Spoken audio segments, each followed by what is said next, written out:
Poor girl hands over a salad. The CEO falls in love at first sight and spoils her crazy. Some people enter your life with flowers. She entered his with $1,000 salad and a storm in her eyes. He had everything: money, power, silence.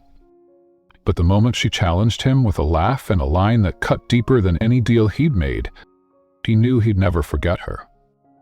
He didn't ask her to stay, but she stayed. In the way she looked at him like he wasn't broken, and the way she made him feel like maybe, just maybe, he didn't have to be cold to survive.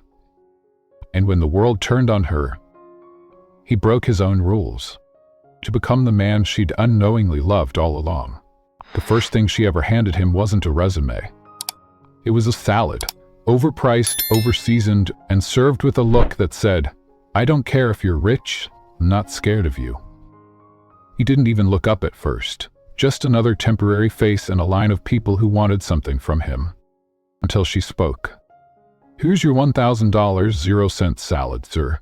If it tastes like anything less than royalty, I'll gladly let you dock it from my imaginary paycheck." He looked up then. And for the first time in a long time, something shifted. Not in his chest, that was still frozen. But in the silence, in the room, in the fact that someone dared to be sarcastic, in his office. Grayson Whitest, the man the press called Chicago's coldest CEO, blinked once, then pushed the salad aside. "You're not on staff?" "I am now," the girl said, shrugging off her jacket. "Courtesy of your mother." Of course, Evelyn Whitestone, socialite, philanthropist, and meddler-in-chief, had struck again. He pinched the bridge of his nose. "Get out." "No," came the firm reply, "but thanks for the warm welcome." He didn't speak. She didn't flinch. In fact, she stepped forward, handed him a second item, a folded contract, and pointed to the signature line. "Apparently you're short one executive assistant. Your mother thinks I'm suited to be your eyes and ears." She made air quotes with one hand while pulling her curls into a loose knot with the other. "I think she just wants me close enough to see if you're still human." Grayson scanned the contract, then her, then back again. He dealt with sharks, senators, and boardroom traders, but never this. Never someone who walked in carrying nothing but sass, a plastic salad container, and eyes that looked like they knew every broken part of him and still weren't impressed. He pressed the intercom. "Cheryl, get HR. Tell them I'm rejecting my mother's latest gift." But Cheryl's voice crackled through the speaker, hesitant. "Actually, legal says the contract is already binding. Evelyn filed it under the legacy clause. It's official. She's your new assistant, at least for the next 30 days. He didn't curse. That would be too human. Instead, he stood, walked to the window, and stared out at the skyline like it could offer him an escape. Behind him, the girl Savannah, her file had said, cleared her throat. "Since I'm being paid anyway, I'll go ahead and do my job. Starting with your lunch. You're welcome." She turned, laughed, and he let her. But something about the click of her heels on the marble floor felt different. It didn't echo like everyone else's did. It stayed. 2 hours later, he opened the salad. Inside was a note, scrawled in red ink across the receipt. "Your salad dressing ratio is tragic, but I figured a man like you is used to things being flavorless." "Yes." He almost smiled. Almost. That night, Savannah Cole collapsed onto the lumpy futon in her half-basement apartment, legs shaking. What had she just done? Hawked back to Grayson Whitest. The Grayson Whitest, the man who could buy an island with the interest he made in a single quarter. The man whose face never moved, whose voice never cracked, and who once fired an entire floor for showing up late to a meeting. And she'd served him a salad with a snarky note. And she should have been terrified. But the truth? For the first time in years, she felt something other than numbness. She'd spent the last 5 years surviving, bartending, translating menus, running packages, hustling every corner of Chicago just to stay afloat. Her resume was thin, her bank account thinner, but what she lacked in credentials she made up for in fire. She didn't come to Whitestone Corp for a handout. She came because Evelyn Whitestone had found her file. Because someone had whispered, "He needs someone who doesn't fall in love with the suit." Savannah had laughed at that. But now, after one stare down and a salad that cost more than her week's rent, now she wasn't so sure. Across town, Grayson sat in his penthouse office, lights off, blinds closed, fingers drumming against the table. It wasn't her beauty, he'd seen beautiful before. It wasn't her defiance, that usually irritated him. No, it was the way she didn't need anything from him. Didn't want anything from him. And that made her dangerous. Because people who want nothing can destroy everything. He looked again at the note. Laborless. He couldn't remember the last time someone spoke to him like that. Not since. He stood abruptly, tossing the note into the fire. But even as the flames ate her words, he knew. He was going to remember her. And worse. He was going to want her to stay. Chapter 1. The salad that started a war. There was something about her silence that made the air feel louder. Grayson Whitestone didn't do noise, not the kind that came in stilettos and sass. His world was glass, chrome, leather, and contracts. People entered, executed, and exited. But Savannah Cole? She didn't enter the room. She disrupted it. The first full day of her employment began with rain. A downpour that coated the city in steel and streaked the windows of the 67th floor like ink sliding down glass. Grayson arrived at 6:45 a.m. offering his usual espresso, waiting on the edge of his desk. Except today, it was wrong. Too much cream. And beside it, God help him, was a muffin. A note tucked underneath. Espresso was bitter. Thought you might want balance. Huh. He stared at it, then threw it in the trash. 2 hours later, she walked in without knocking. Your 9 a.m. meeting's been moved to 9:15, Savannah said, sliding a revised schedule onto his desk. Your partner in Milan was late. I told him your time zone doesn't run on excuses. You what? He asked without looking up. I shamed him, politely. She shrugged, a loose curl escaping from behind her ear. I'm great at diplomatic verbal warfare. He finally looked up, eyes narrowing. And you thought that was appropriate? I thought getting you your full 20 minutes was appropriate. If I was wrong, she tilted her head. Feel free to fire me again. He didn't respond, not because he lacked words, but because he didn't like how much he suddenly wanted to laugh.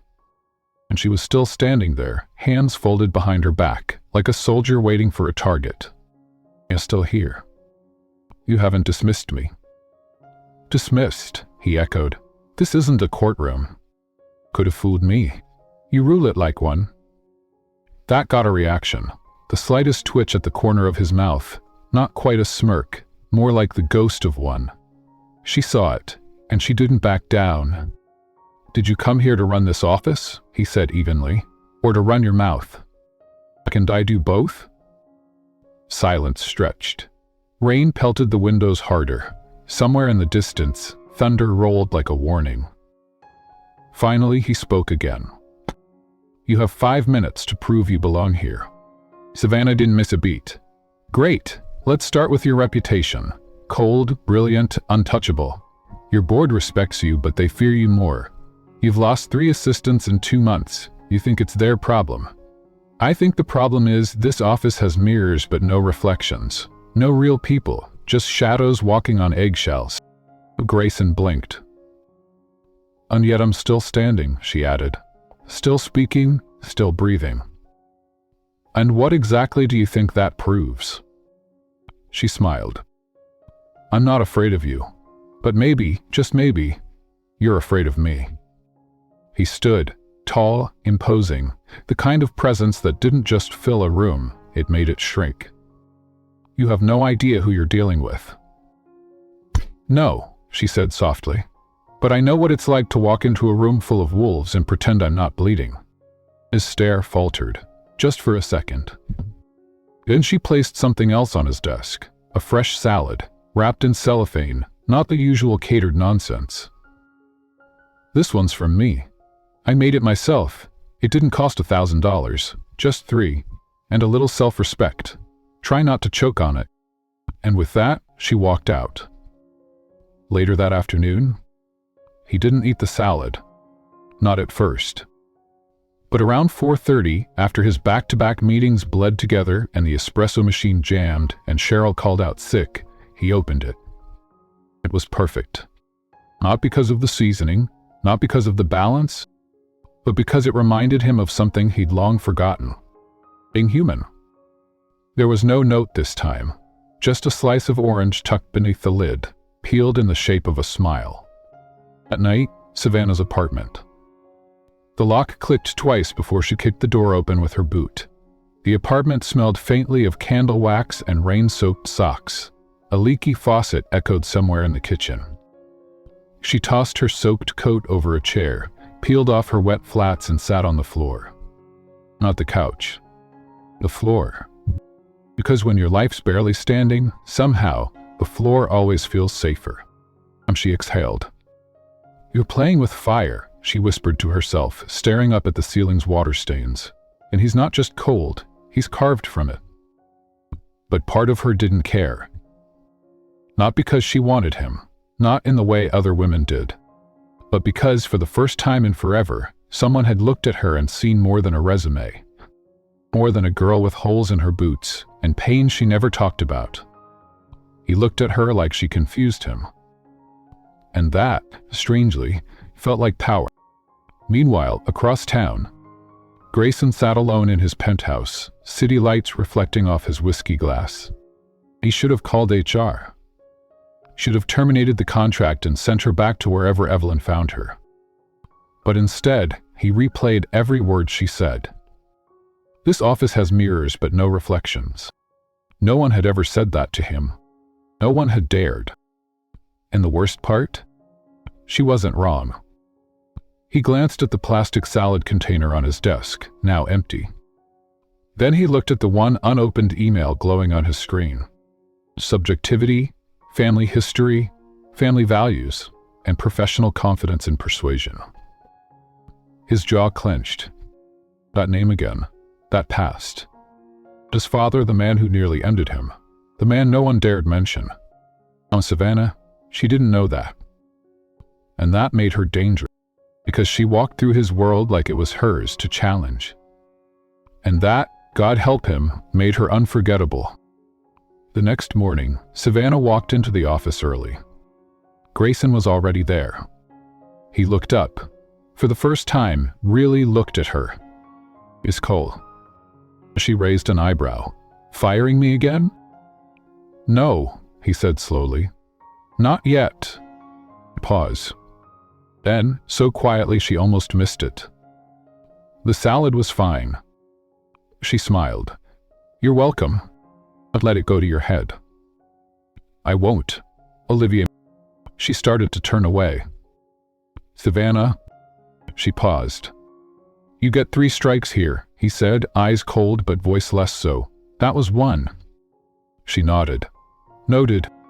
But as she walked away, the sound of her heels echoing again in that sterile, polished space she knew. Already won the first round.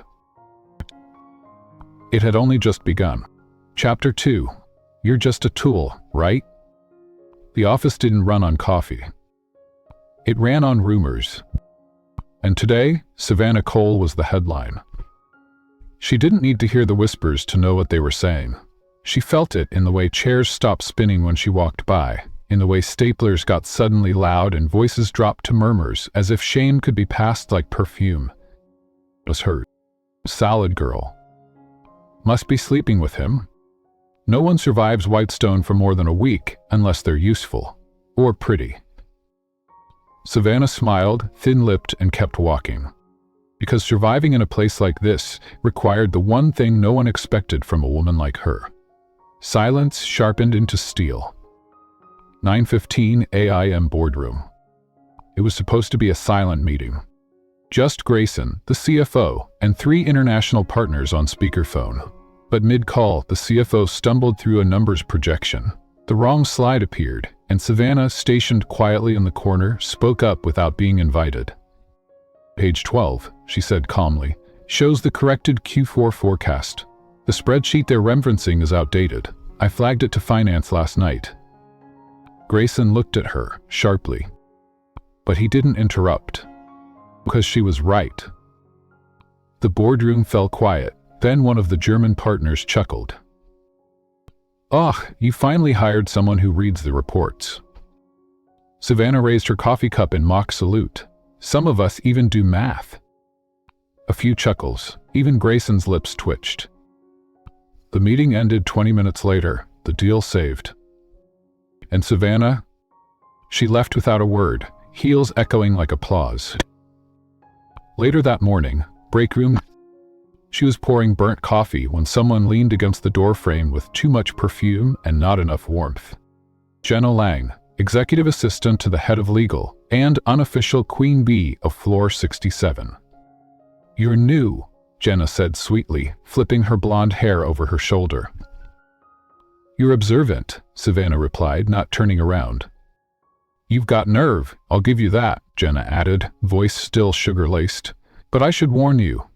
This place doesn't reward nerve. It rewards silence, loyalty, and knowing your place." Savannah stirred her coffee. "I see. And what place do you think I belong in?" Jenna smirked. "I've seen your type before. You're a tool, sweetie. They'll use you until you—" Savannah turned. "Maybe," she said quietly. "But the difference between you and me is, when they toss you, they don't notice. When they toss me, they remember." She walked out, coffee in hand, leaving Jenna blinking like someone who'd swallowed something sour. Meanwhile, Grayson's office. Grayson watched the interaction on silent security feed. He wasn't supposed to, but ever since Savannah walked into his life, he'd found himself watching things he couldn't explain. She didn't flinch. Not with board members, not with whispers, not even with Jenna, who'd made assistants cry on day 2. His phone buzzed. Evelyn Whitestone. He let it ring once. Twice. Then answered. "You've kept her. She's competent. Ugh. She's poor. She's effective. Dangerous." There was a pause. "She reminds me of your father's secretary," Evelyn said finally. "The one he married?" Grayson's jaw tensed. "Don't compare me to him." "I'm not. I'm reminding you how fast men lose empires chasing softness." Clicked. He hung up without saying goodbye. 1:00 p.m. Downtown Bistro. Savannah sat with a tray of soup and bread she couldn't afford to waste. Across from her, a quiet voice. "You closed the Singh deal?" She looked up. Noel Lynn, corporate security, detective turned in-house watchdog, kind eyes, quiet soul. "You're well informed," she said, chewing. "You're interesting," he replied simply. She tilted her head. "That's not always a compliment." He shrugged. "With you, it is." Savannah looked at him, wondering if he saw her, or just what he wanted her to be. "I'm not his type," she said, unprovoked. "Who said I was asking about him?" She blinked. He smiled. "I've seen what happens to people who orbit men like Grayson Whitestone. They burn, and then vanish. Maybe I'm fireproof." "No one's fireproof," he said. "But some people learn how to carry matches." 3:47 p.m. CEO's office. Savannah knocked. Grayson didn't look up, just gestured to the stack of files. For signature. "When your mother called, she wants you to wear blue at the fundraiser." "I don't take wardrobe orders." "She also wants to know if I'm sleeping with you." But that made him look up. His expression didn't change, but his hand stilled on the paper. "What did you tell her?" "I charge extra for overtime." Grayson blinked, then, very faintly, laughed. It was quick, unplanned. It sounded like something that had been locked up for a long, long time. "You know what people think of you," he said finally. "Which people?" "Of them." Savannah paused. "I know. It doesn't bother you?" "It bothers me," she said. but not enough to stop me. She turned to leave. But before she reached the door, he said, "You're not a tool." She stopped. "You said it earlier, or someone did. You're not a tool, you're a weapon." She turned around slowly. "Was supposed to scare me?" "No," he said. "It's supposed to warn me." That night, Savannah sat on the roof of her apartment building, eating instant noodles from the pot. The wind blew her curls loose, Chicago's lights blinking like promises below. She looked up at the stars. "I'm not a tool," she whispered. "I'm not disposable, not anymore." And somewhere across the city, in a penthouse full of empty space, Grayson looked at the salad container she left on his desk again. She'd written something on the lid this time. Flavor improves when not left alone. So do people. He stared at it for a long, long time. Then wrote back in Sharpie, across the bottom, "I does danger." Chapter 3. The girl he didn't want anyone else to see. There's a version of every person they don't show the world. For Savannah Cole, it was the one who danced barefoot in the dark. For Grayson Whitest, it was the one who watched her and prayed no one else noticed. Whitestone Foundation Charity Gala. Saturday, 6:32 p.m., Waldorf Tower, Chicago. The ballroom glowed gold. Strings played something slow and haunting. The rich floated through the crowd like ghosts wrapped in silk and power. Every man wore the same tux. Every woman sparkled like a prize. Savannah Cole was supposed to work the event. Take calls, pass schedules, smile. But when she walked in, wearing a borrowed black dress and heels she found at a Goodwill for $8.00, the world didn't blink. It stared. She didn't try to look expensive. She didn't need to. She looked real, like a story you wanted to finish. Grayson was already there, tuck sharp, smile cold, eyes scanning the crowd like a general watching his enemies arrive. Until he saw her. And for one breathless second, just one, the room didn't matter. He walked past security, past Lena Vaughn, Lena, who used to be his fiancée. Lena, who now stood draped over the arm of some British investor. Lena, who noticed the way Grayson's eyes didn't leave Savannah. "You brought your assistant," Lena murmured, voice like smoke. "Bold. She does look more alive than the last one. I hope that's not a problem." Grayson didn't respond, because Savannah wasn't a problem, which was a question he didn't know how to answer. 7:10 p.m., rooftop balcony. Savannah leaned on the railing, sipping ginger ale. The city sparkled beneath them. She felt someone behind her before she heard his voice. "We don't stay out here too long. The vultures inside will assume you're available." Oh, she didn't turn. "Honey," she said, "I thought that's what I was here for. Available, useful, presentable." He stepped beside her, quiet. "I didn't mean it that way." She looked at him now. "You sure? Because it kind of feels like I'm just another prop at your events. One you hope doesn't talk too loud or laugh too hard." "I don't think you're a prop." She studied his face. The truth of it. "I one am I?" He didn't answer, not with words. He lifted a hand, gently tucked her hair behind her ear, and let it rest there. It was the softest he'd ever touched anything. And just as quickly, he dropped it. Back inside, 8:03 p.m. Lena cornered her by the champagne.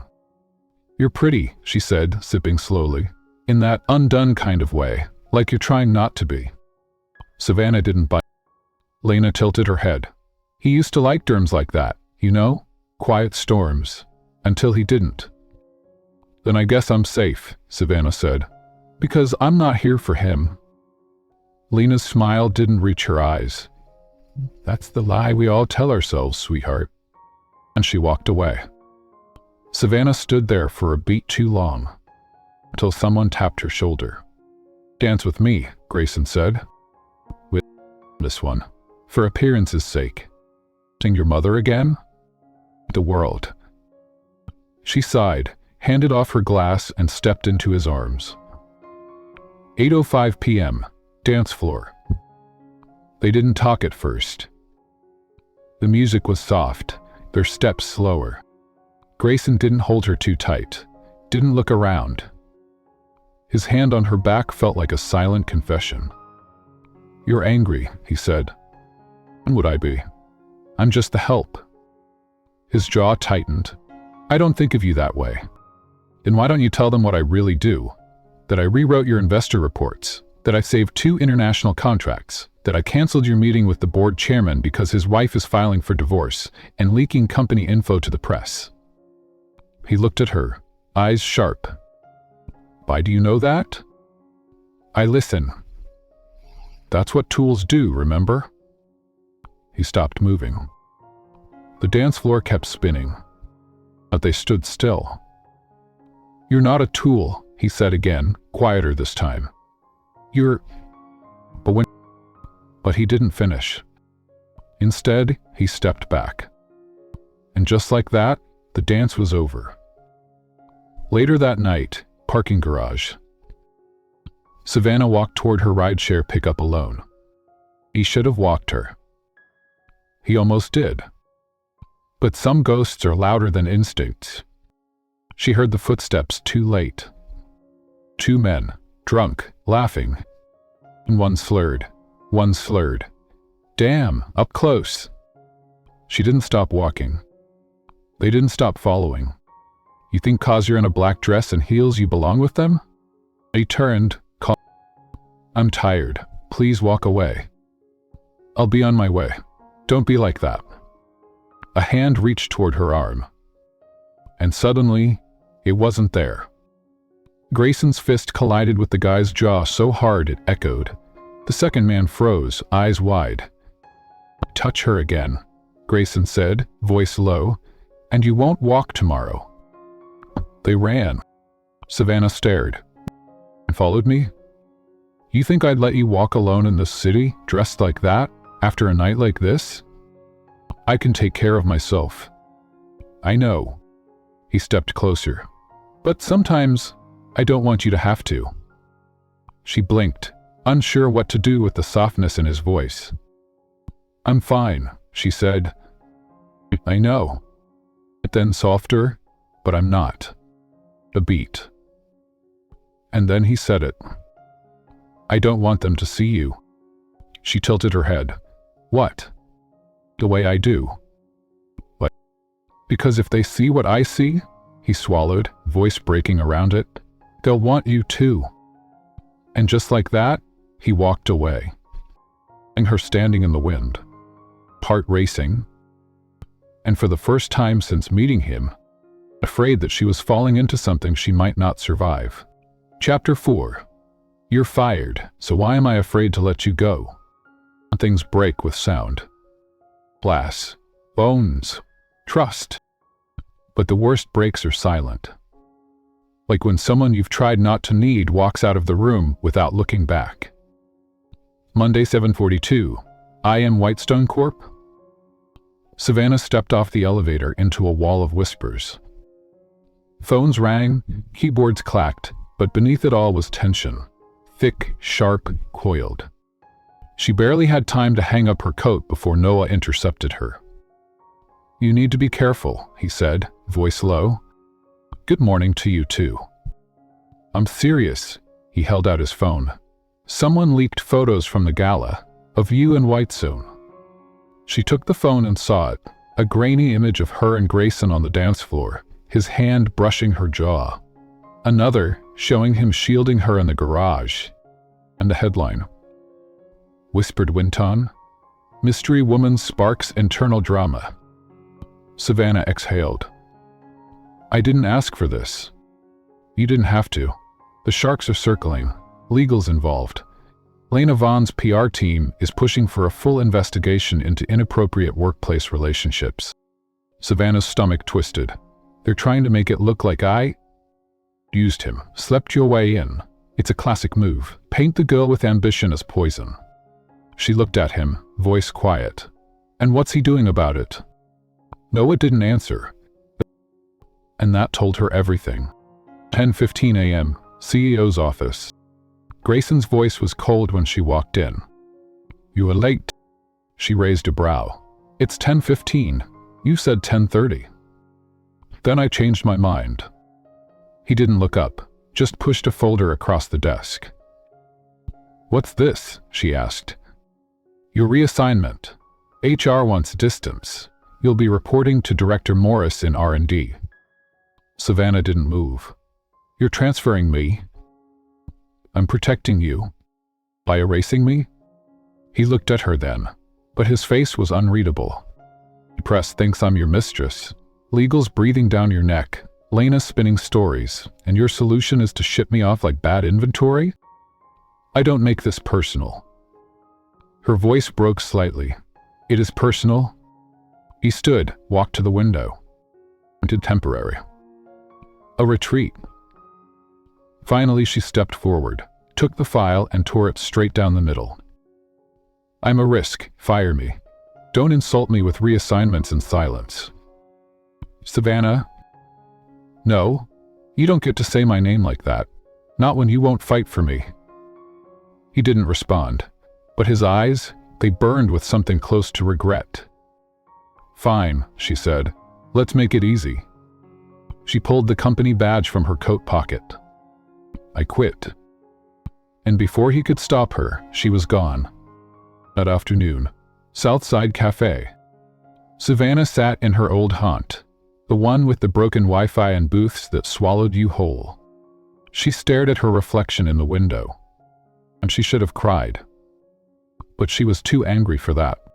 Angry at the headlines, at the hypocrisy, at herself. Because somewhere along the way, she let herself believe she mattered to him, more than just a secretary, more than a passing obsession. "To see what I see? They'll want you too. Liar." Noah slid into the booth across from her. "I heard," he said gently. "She goes faster than Google." He hesitated. "I meant it, you know. I'd protect you, always." She looked at him, exhausted. "I don't need protecting. I need to stop letting people act like I'm disposable." "You're not." "Then why do I keep getting treated like I am?" He didn't answer. He just reached across the table and took her hand. It was the first time she didn't pull away. Meanwhile, Whitestone penthouse. Grayson stood in the dark. Her badge sat on his desk, still warm from her hands. He stared at it, unmoving. He'd faced shareholder wars, family lawsuits, financial storms. But this, his silence, was worse. Cheryl entered quietly. "Sir, you have a meeting in 10. He didn't answer. "Should I cancel?" "No," he said finally. "Send in Lena Vaughn." Cheryl blinked. "I thought..." "I do it." 3:00 p.m., conference room B. Lena walked in, like a woman who thought she'd already won. "Changing your mind, Whitestone?" "I don't tolerate sabotage." She smiled. "I don't know what you mean."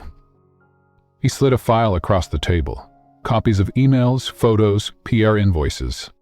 Her smile faded. "I could bury you," he said, "but I won't." "Why not?" she snapped. "Because I don't need to. She already survived you." That evening, Savannah's apartment. A knock. But then another. She opened the door, expecting Noah. It was him. Grayson. Rain on his shoulders, a silence in his eyes she'd never seen before. "I didn't come to apologize," he said. She folded her arms. "Good. I wouldn't believe it." "I came to ask you one question."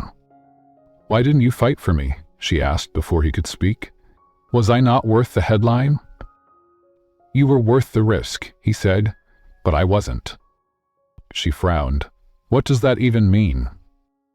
He stepped closer. "My father ruined my mother's life. He said he loved her, but all he brought her was violence and fear. I've spent every day since trying not to be him. I'm supposed to thank you for pushing me away?" "No," he said. "You're supposed to understand that I didn't know how to keep you." Silence. Then he added, "In learning." She looked at him for a long time, then softly. She nodded. "Figured?" He handed her an envelope. Inside, a torn reassignment form, taped back together and scrawled with 4 words. "I don't want distance." She didn't speak, and neither did he, until she quietly stepped back and let him in. Chapter 5. She was taken and he lost his mind. There are moments that freeze time. A kiss you didn't expect. A goodbye you weren't ready for. And a phone call that breaks you in half. Thursday, 6:12 p.m., downtown Chicago. Savannah never made it to the fundraiser. She left work early. Grayson had finally asked her to dinner, not as boss and assistant, but as whatever they were now. She wore a soft gray sweater and that lip color she never used unless she was scared of being seen. But at 6:12 p.m., her phone dropped to the side lock. And at 6:13 p.m., she was gone. 6:30 p.m., Whitestone Tower. Grayson stood in the private elevator adjusting his cufflinks. He wasn't nervous. He didn't get nervous. But tonight felt different. It wasn't the dinner reservation at their old Italian place, or the fact that she finally answered his question with a look instead of a word. It was that he wanted her to know this was real. He pulled out his phone to text her. 1 missed call. A message. Then another. This time, "No Lynn." He answered immediately. "She's missing." 3 words. No air left in the room. "What do you mean?" She never made it home. Her phone was found near 7th and Fulton. Police think it's targeted. Grayson's voice dropped. Targeted by who? But he already knew. Else, 8:41 p.m., an abandoned warehouse. Savannah's hands were tied, wrists aching. The man across from her, suited, arrogant, breathing entitlement like it was perfume, paced slowly. Tina's brother. The one who never forgave Grayson for the canceled merger, for the downfall of their family name. "He ruined us," the man growled. "He left my sister in shambles and built his empire on the ashes of ours, so now he can watch someone he loves burn." Savannah said nothing. She didn't scream, didn't beg. She knew better. Because silence, she'd learned, was armor. Grayson's office, 10:06 p.m. Police had no leads. Noah had hit a dead end. And Grayson? Grayson was unraveling. He had money, contacts, leverage. None of it mattered.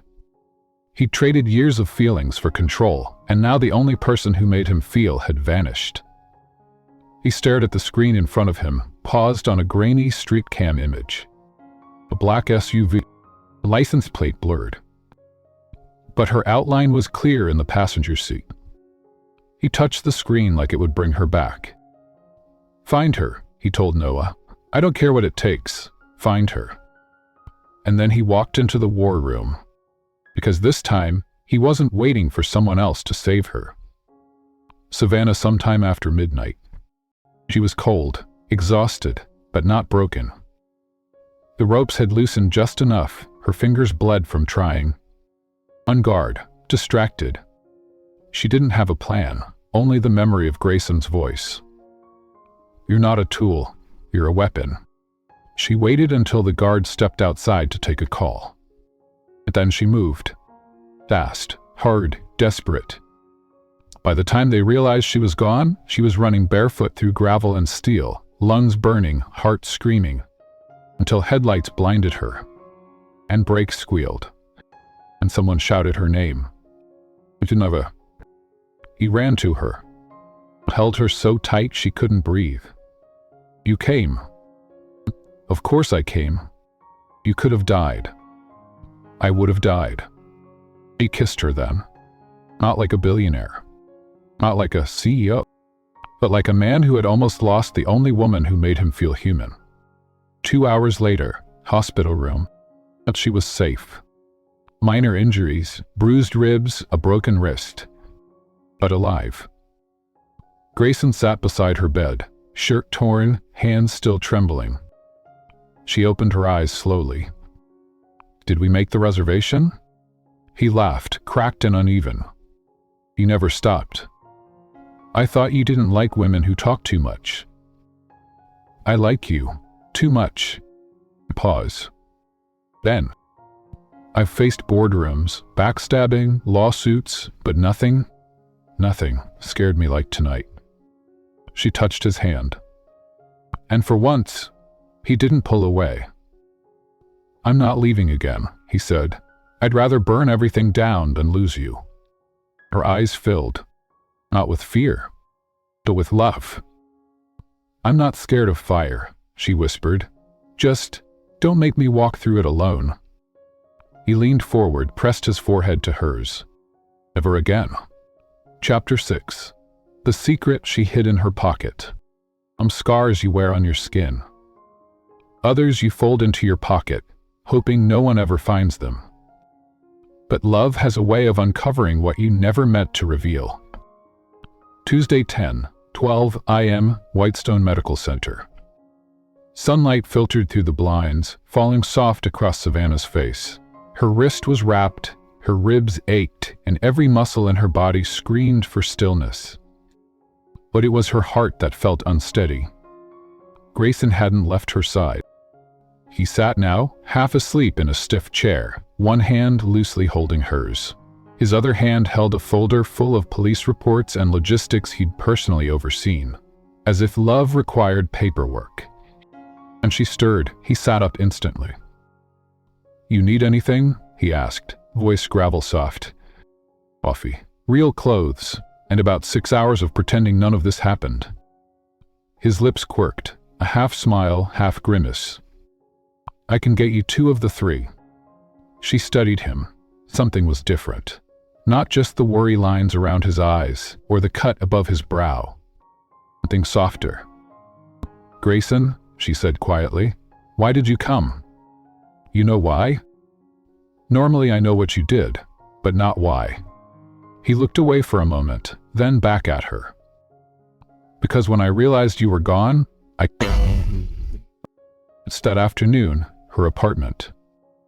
They didn't speak much on the ride back. She sat beside him in his black SUV, wrapped in silence, and a coat that still smelled like antiseptic and fire. When he helped her inside, she paused at the door. "You don't have to." "I know." Saying anyway. "I know." She nodded, unlocking the door. Inside was the same mismatched furniture, the chipped mug on the counter, the little tin of tea she kept for days when the world felt cruel. Grayson moved slowly, glancing around the space like it was a museum of things he never allowed himself to have. And then he saw it, a sketchbook on her coffee table, the cover frayed, pages bent. He opened it. Inside, drawings of buildings, of cityscapes, of faces, and then of him. And in profile, one laughing, one asleep in his office chair, tie loosened, eyes soft. "You draw?" he asked quietly. She turned away, cheeks warm. "I used to. I stopped for a long time." "What brought it back?" She didn't right away. Then softly, "You did." He set the sketchbook down, reverently. "You should show people. Now some things are just for me." Later that night in the kitchen, Grayson cooked. Badly. He burned the pasta and oversalted the sauce, but Savannah didn't care. She sat on the counter, bare feet swinging, watching a man with a $200 0-cent net worth squint at a can opener like it was a bomb. "Don't judge me," he said, tossing the instructions away.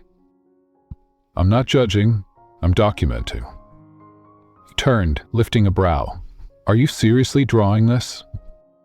She flipped the sketchbook shut with a grin. "You'll never know." He shook his head, laughed quietly, and turned back to the stove. It wasn't perfect, and maybe that's why it mattered. Later on the couch, they didn't kiss. They didn't undress. They just sat side by side, sharing space like it was sacred. Savannah toyed with the cuff of her sleeve, eyes far away. "I never told you why I took the job," she said. Grayson looked at her. "You needed the money." "I needed something more than that." She stood, walked to the bookshelf and pulled out an envelope, creased, faded. Inside, a letter from her little sister, postmarked 6 years ago. Her sister had died in a car accident 2 months later. "Told me to chase one impossible thing, just one. Doesn't matter if I fail," she said. "It just matters that I try." She held the letter out to him. "I brought it with me the day I walked into your building. It's been in my pocket every day since." Grayson unfolded it carefully. The handwriting was messy, hopeful. "You were always the brave one. Just don't forget that. The world only wins if you stop trying." He looked up at her. "You kept this." I needed to believe I still had fight in me. She took her hand, slowly, gently. "You don't just have fight, Savannah. You have me." The next morning, she found him asleep on the couch, the letter still in his hand. She covered him with a blanket, then whispered to the dark, "This time, I'm scared in a good way," and tucked herself back into the quiet of a world that for once didn't feel so lonely anymore. Chapter 7.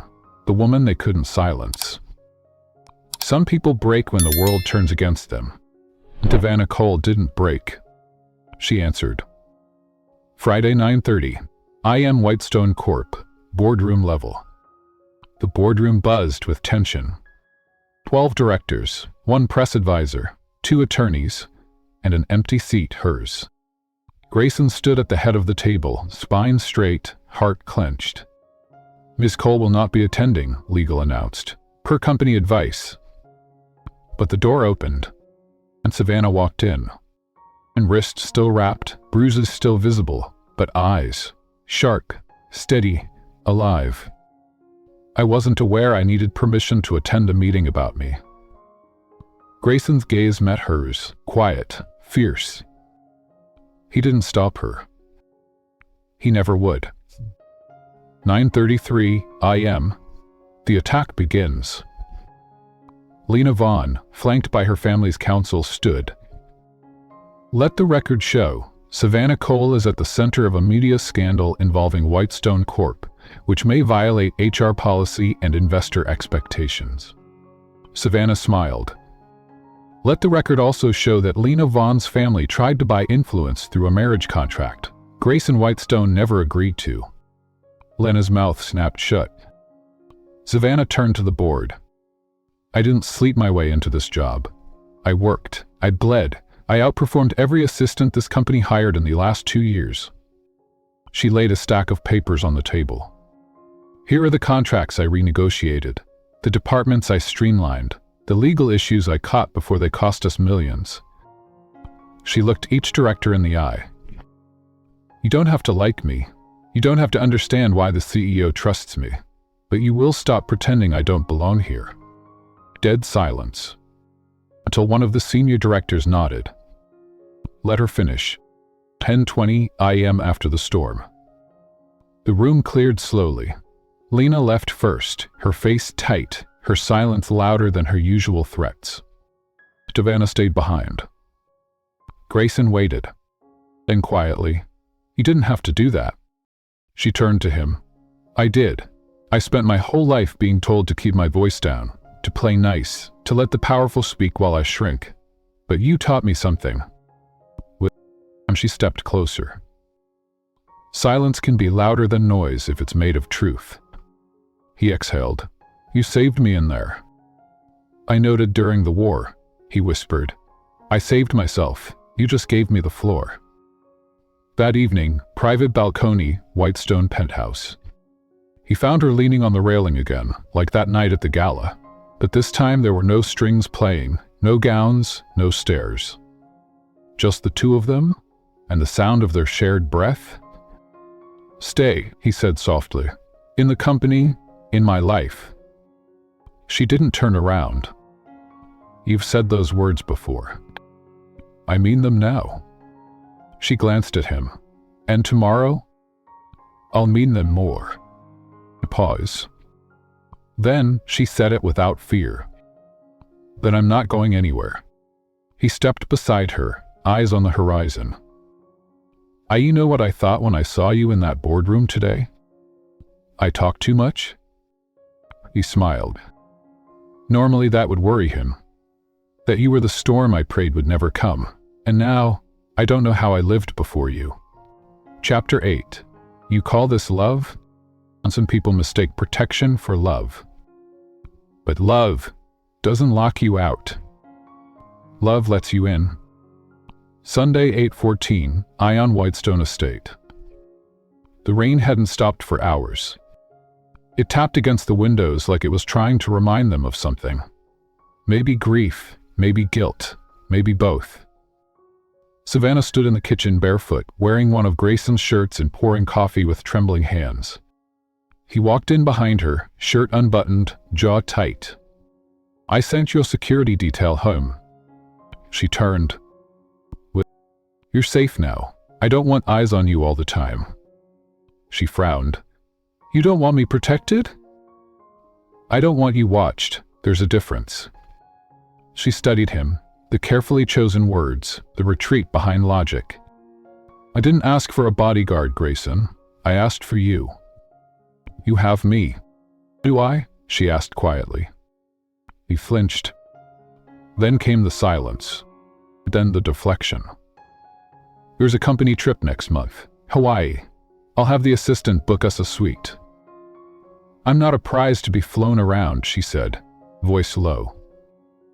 "I didn't say you were." "You didn't have to." Later that day, downtown gallery opening. They went because appearances mattered, because the Whitestone Foundation was a sponsor, because Lena would be there and smiling. Savannah wore a navy dress, classy, clean, forgettable. But Grayson couldn't stop watching her. Not because of the dress, but because of the distance in her eyes. And when the flashbulbs went off and a reporter asked, "Is it love, Mr. Whitestone?" Grayson didn't answer. Not fast enough. Not at all. Savannah smiled politely, said nothing. But that night she packed her bag. Monday, 10:47 a.m., her apartment. He showed up soaked. "Don't do this," he said. "You already did." She crossed her arms.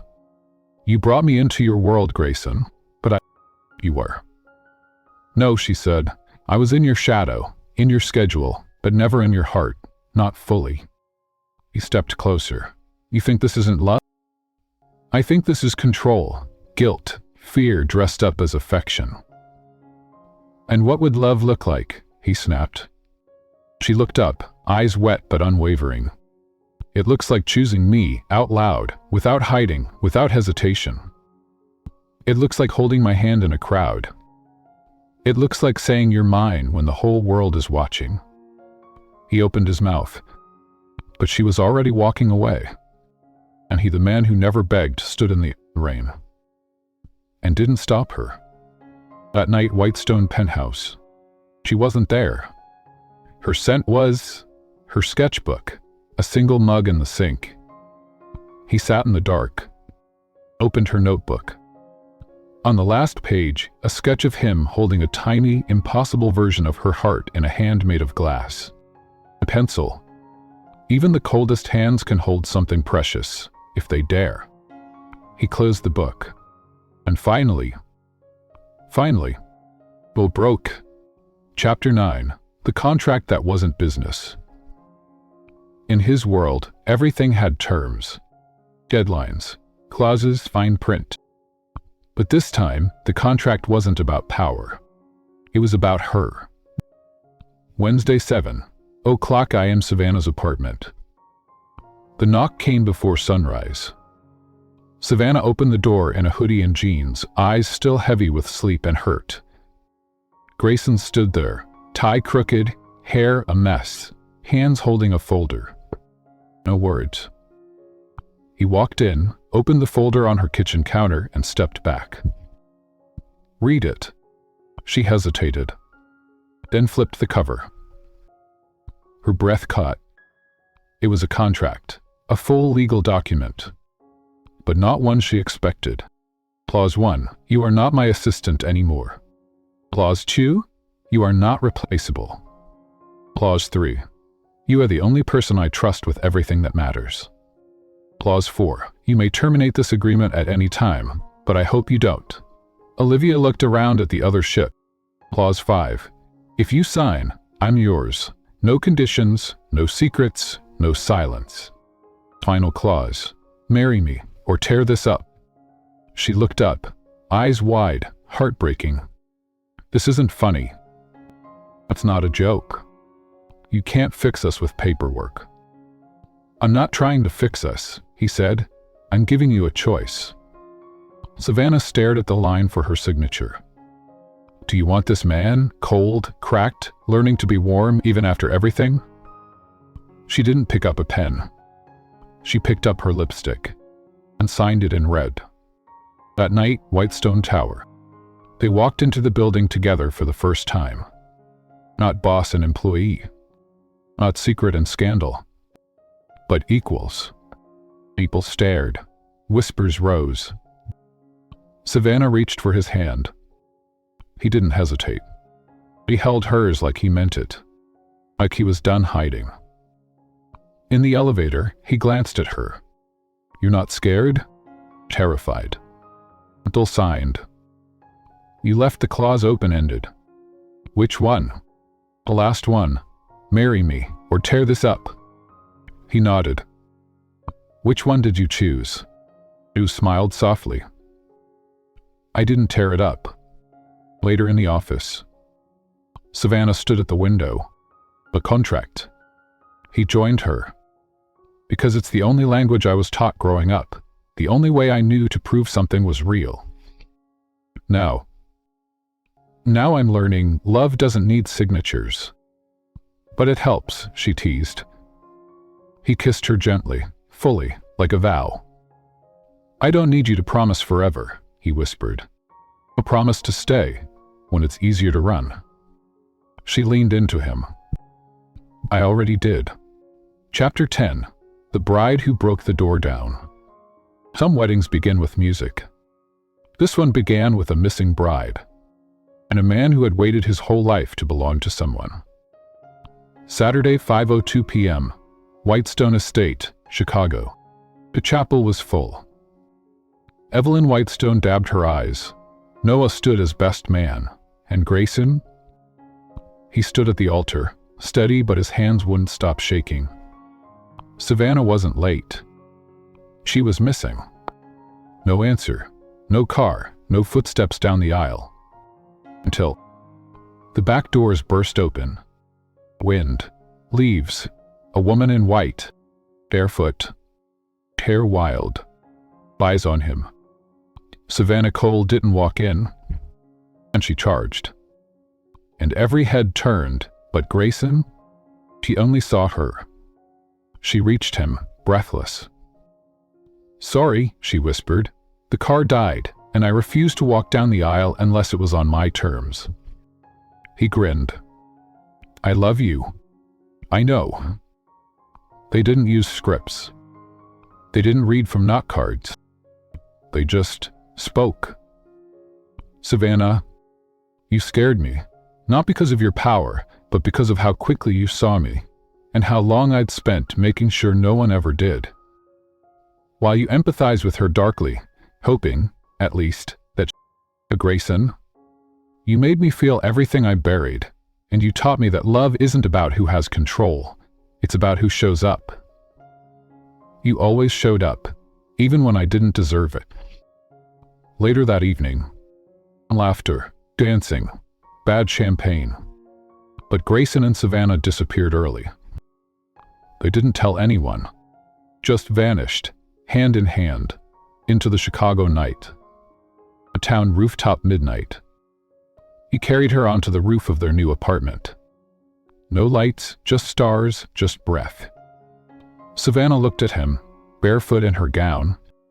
This doesn't feel real. I'm scared. And so am I. They held each other, not like perfect people. but like two broken things that finally fit. And then she pulled something from her pocket. A letter, creased, worn, her sister's letter. Grayson took it, folded it between his palms, and kissed her, slow and steady. "She was right, you know," he whispered. "You were always the brave one," and she stayed. In the end, it wasn't the wedding dress, or the skyline, or the contract signed in lipstick. I think it was this. She stood, not because he begged, not because he was a billionaire, but because, for the first time in her life, she was seen. And for the first time in his, he wasn't afraid of being touched, of being known, of being loved, not in spite of his scars, but with them.